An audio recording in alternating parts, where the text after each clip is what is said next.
Buenas noches, compañeros y tutor. Mi nombre es Angie Juliet Silva. Soy del CEAT de Pitalito, Huila.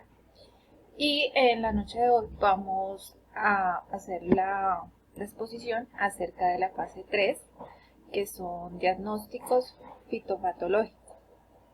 Bueno, presento a mis compañeros de trabajo. Hoy pues vamos a hacer la presentación con la compañera Maribel Rivera Robis, con el compañero Joiner Javier Cano y con la compañera Diana Marcela González. Como primera medida, pues vamos empezando pues viendo la problemática.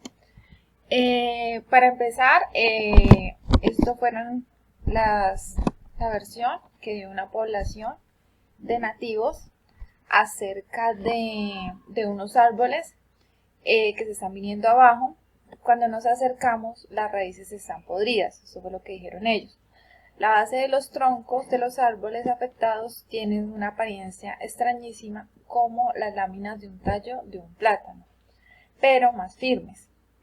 Es una venganza de la madre tierra por sembrar árboles provenientes del viejo continente.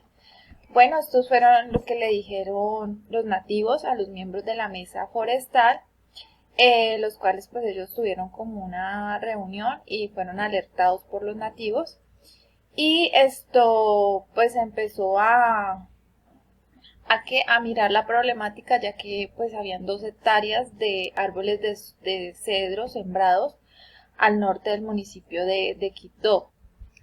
Para esto pues se tuvieron unos objetivos presentes para el trabajo, y como objetivo general era realizar un diagnóstico, el cual pues nos ayuda a revelar la causal de la enfermedad. En este caso pues era el hongo Coniferiporia weri, en 2 hectáreas cultivadas de cedro del norte del municipio de Quito, Colombia, como ya habíamos hablado anteriormente. Y los objetivos específicos, que era realizar reconocimiento de campo, realizar la toma de muestra para llevarla al laboratorio y examinar, el reconocimiento de clasificación taxonómica, las características de estructura morfológica, la identificación de estructuras productivas microscópicas, realizar la distribución geográfica del agente y definir si esta enfermedad entra como una enfermedad cuarentenaria. Entonces, estos son los objetivos que venimos manejando para el trabajo que estamos realizando. Para seguir con el desarrollo, tenemos la pregunta 1, que es reconocimiento en campo, que es observación.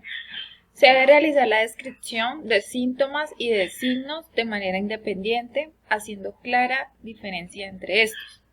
Utilizando lenguaje técnico, usen las fotografías tomadas en campo de esta guía. Pueden complementar con otras encontradas en la literatura que sean citadas correctamente. Como pudimos observar en la guía, pues hubieron unas imágenes las cuales pues el tutor nos dio acerca de la enfermedad, de cómo estaba evolucionando, y pudimos observar que había podrición en la raíz. El hongo lo que hace es introducirse dentro de la madera y de la raíz, la cual causa una pudrición. Es demasiado húmedo y va pudriendo de manera instantánea el árbol. Entonces, esto también hace que se debilite la estructura y que al cedro ser un árbol tan robusto, con el viento se pueda caer, se pueda debilitar y pueda caerse. El declive general del árbol, como veníamos hablando, pues los signos, por ejemplo, de estrés, las hojas amarillentas, el crecimiento lento o de foliación prematura, pues también puede ser causa de este hongo, ya que pues él ataca las raíces y pues hace que los nutrientes no suban, y pues causa que el árbol tenga un constante signo de estrés que haga que él pierda la estabilidad y que pues esto pierda así todos sus nutrientes. Muerte progresiva. A medida que la infección avanza, el árbol muere lentamente, comenzando desde la raíz, accede hacia el otro tronco. Entonces, como veníamos hablando, él lo que hace es debilitar al árbol desde la raíz y el tronco, y esto hace pues que él pierda la estabilidad, pierda los nutrientes y así mismo pues vaya muriendo poco a poco. La apariencia de hongo en la base, en algunos casos puede aparecer cuerpos fructíferos, basidiocarpos de coniferiporia, que es el hongo, cerca de la base del árbol y las raíces expuestas. Entonces esa podría ser una señal de la apariencia del hongo, y pues por ese medio podríamos observar y tomar muestra de los árboles que miremos que tienen más infección. Para la segunda pregunta tenemos toma de muestra, teniendo en cuenta todos los aspectos a considerar para la toma de una muestra representativa y suficiente para que ésta sea adecuada para transportar y analizar en el laboratorio. ¿Qué datos se deben tener en cuenta en el sitio de la toma de muestra? ¿Qué información es requerida? ¿De qué parte de la planta se debe tomar la muestra? Es decir, ¿qué órganos se deben muestrear? ¿Es necesario tomar muestra del suelo? ¿Qué cantidad? ¿Cómo se debe marcar? ¿Cómo se debe enmarcar? Bueno, primeramente se debe hacer la identificación de los árboles infectados. Como veníamos hablando anteriormente, pues ellos presentan unos síntomas los cuales nos indican qué tipo de árbol pues ya está infectado con este hongo. Entonces podemos observar que pues el hongo causa debilitamiento, hojas amarillas. También mirábamos que causaba como un tipo de cefas fructíferas, las cuales pues se podían observar en la raíz, y eso podría ser una alerta de que pues el árbol estuviera infectado. ¿Qué debemos recolectar? Para la muestra tenemos que recolectar pues parte de la raíz. Ya si el árbol muestra producción de la raíz, se excava alrededor de la base del árbol para explorar la raíz afectada. Se corta parte de la raíz y se toma un muestreo más o menos aproximadamente de 10 a 15 centímetros de largo. El tronco pues también, porque es fundamental hacer el muestreo de los dos. Entonces se puede acceder al tronco con signos de infección. Se toma una parte de la madera pues donde vaya parte del hongo, y una parte que vaya también de madera sana, pues para observar los cambios de una a la otra en el laboratorio. También manejo de la muestra. Entonces la muestra de raíz y el tronco se deben poner en plástico esterilizado para evitar la contaminación. Se debe hacer aparte cada una. Se roturan las bolsas donde se tiene que colocar la fecha, el día de la recolección, cómo se encontró el árbol, la edad, los síntomas observados en el momento. También es muy importante lo del transporte al laboratorio, el cual pues se debe llevar la muestra refrigeradas.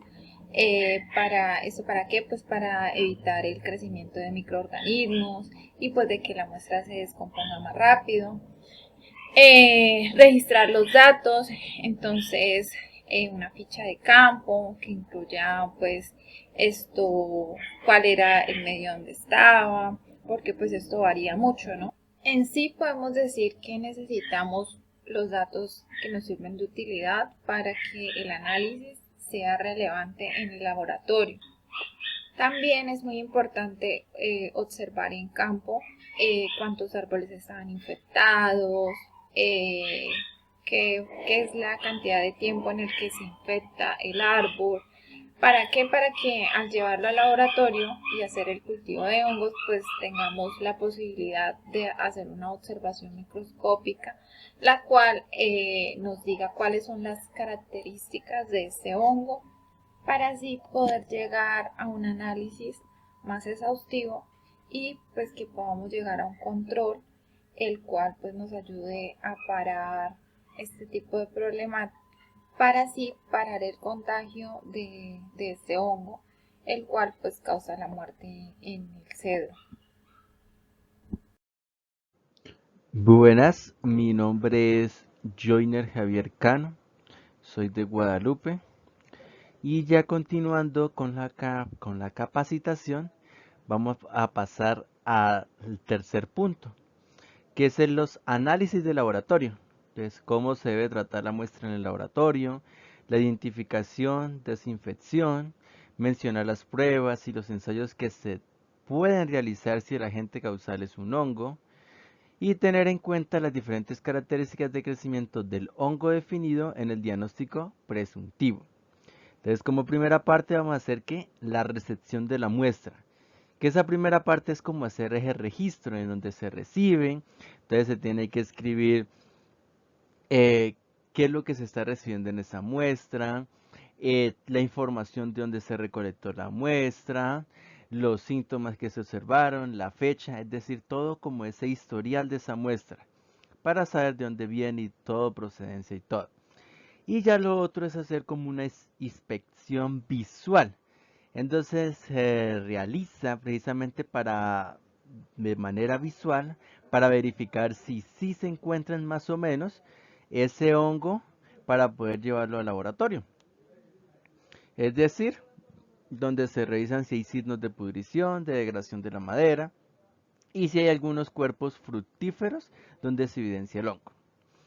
Ya el segundo punto dentro de este análisis de laboratorio, vamos a hacer que la preparación de la muestra.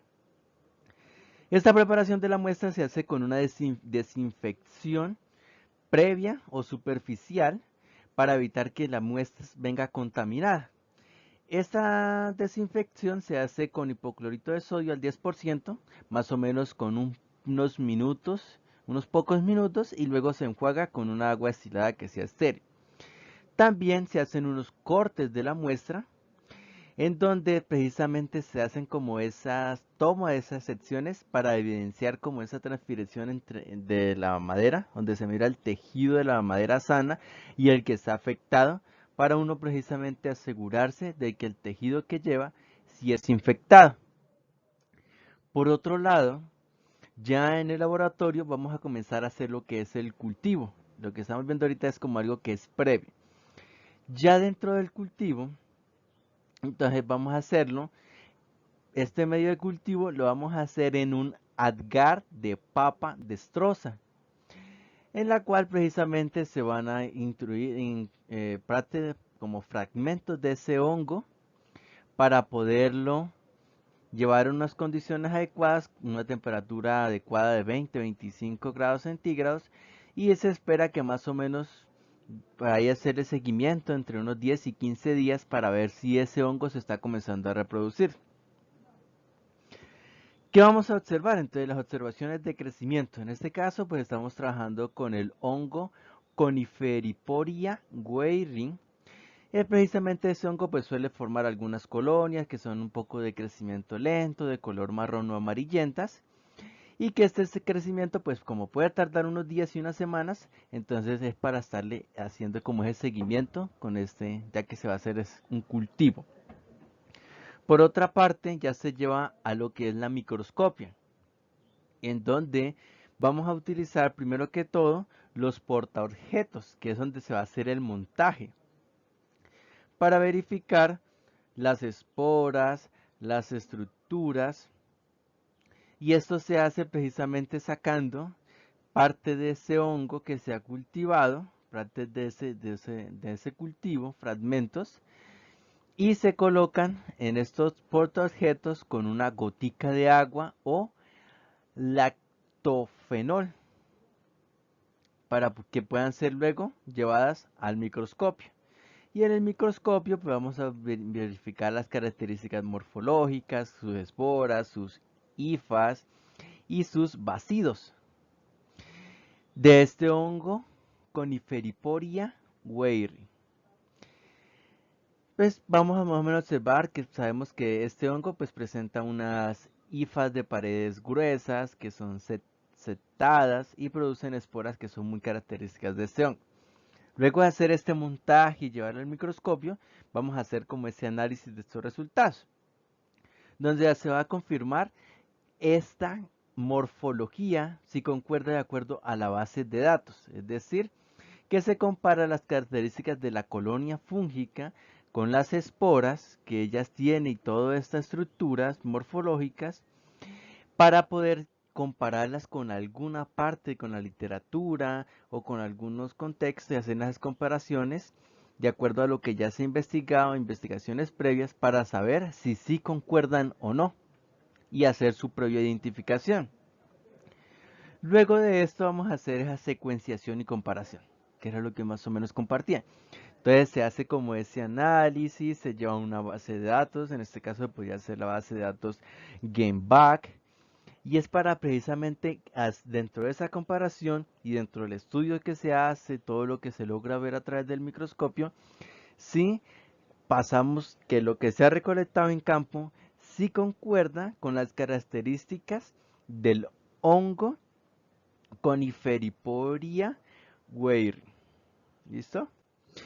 Ya pasando al cuarto punto, vamos a ver lo que es la clasificación taxológica de este posible agente causal. El nombre común es pudrición de las raíces coníferas. El nombre científico es Coniferiporia weiri.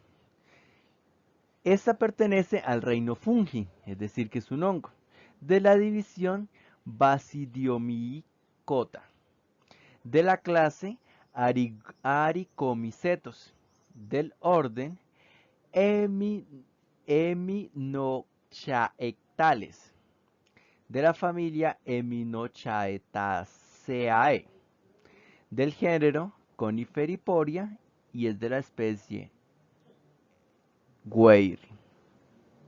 Entonces, ya ahorita los demás compañeros y compañeras van a seguir explicando la otra parte. Espero que haya quedado claro. Muchas gracias.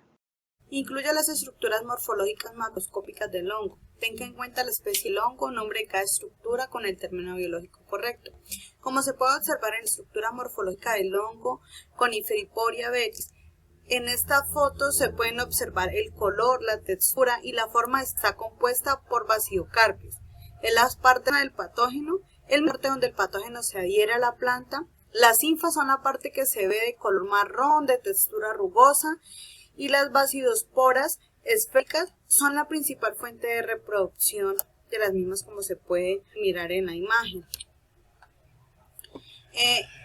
Ataca principalmente al cedro en el municipio del Chocó. Incluye las estructuras reproductivas microscópicas de clasificación. Ahí, como podemos observar, en el cuadrito blanco, las linfas es el número 1, las conidioforos el 2, la fialide el 3, las conidias el 4 y los septos el 5. En la siguiente imagen, la de color amarillo, se puede observar que se toma una muestra del patógeno y se lleva al laboratorio para observar en un microscopio, ya que pues a simple vista no lo pueden ver. Las linfas setales de color marrón rojizo dispersas en la raíz, formando todo esto una capa de micelio. Saludo, mi nombre es Maribel Rivera y voy a dar respuesta a la pregunta 7 y 8. La pregunta 7 dice, asimismo incluye de acuerdo con la información en que se encuentra en la base de datos de distribución geográfica reportada para el agente etiológico e indique si es una enfermedad nueva para la región o el país. Muestra los resultados de su búsqueda. Bueno, indique si es una enfermedad nueva para la región o el país. De acuerdo a lo que se investigó sobre la enfermedad Coniferiporia weiri, en distintos sitios web se logró encontrar información en la página EPO Global Database y en Global Biodiversity sobre esta enfermedad, información en la cual se puede concluir que es una enfermedad nueva en el país y por tanto en la zona del Quindío. Sin embargo, existe una presencia alta en países como los Estados Unidos, Canadá, Rusia, Japón, entre otros. Y la pregunta 8 dice, incluya la definición de una enfermedad cuarentenaria e indique si esta podría considerarse una enfermedad cuarentenaria y por qué. Bueno, una enfermedad cuarentenaria es aquella que representa una gran amenaza para la agricultura y los ecosistemas de un país y que está presente o aún no está presente ampliamente y distribuida y que no se encuentre bajo control oficial. Estas enfermedades pueden ser causadas de causas pérdidas económicas significativas y poner en riesgo la seguridad alimentaria en el país. Esa información fue sacada de la FAO. Características de una enfermedad cuarentenaria. Bueno, se considera que causa potencial daño, ocasionando pérdidas económicas significativas, bueno, en la agricultura y puede afectar la biodiversidad y los ecosistemas. Es una enfermedad que siempre es difícil de erradicar y una vez que se establece puede ser muy difícil y pues puede costar bastante en la erradicación. El riesgo de dispersión puede propagarse rápidamente a nuevas áreas a través del comercio de plantas, animales o productos agrícolas. Entonces, por eso se consideran enfermedades cuarentenarias, por las que hay que tener demasiado cuidado para que no se propaguen. Es como cuando se propagó el COVID, que fue pues una enfermedad bastante riesgosa, que aún sigue siendo riesgosa y por eso pues hubo mucho tema de cuarentenas y estuvimos mucho tiempo encerrados pues precisamente por ser una enfermedad tan contagiosa y tan peligrosa al mismo tiempo. La enfermedad causada por Coniferioporia grady representa una amenaza real y significativa para los bosques de coniferias de Colombia. La designación de esta enfermedad como cuarentenaria es fundamental para tomar las medidas necesarias para prevenir su introducción y propagación a través de una combinación de medidas de prevención, detección temprana y control. Es posible proteger varios recursos forestales de Colombia. Es decir, que apenas pues uno tenga como la información de que esa enfermedad pues está existiendo en algún bosque, en algún lugar de nuestras fincas o de nuestros ecosistemas cercanos, hay que tomar las medidas necesarias y avisar pues a los entes encargados pues de realizar estos análisis para determinar el momento en el que se va a hacer la cuarentena para nuestros bosques y así pues evitar que la enfermedad se siga propagando y afectando mucho más pues recursos naturales del país. Muchas gracias.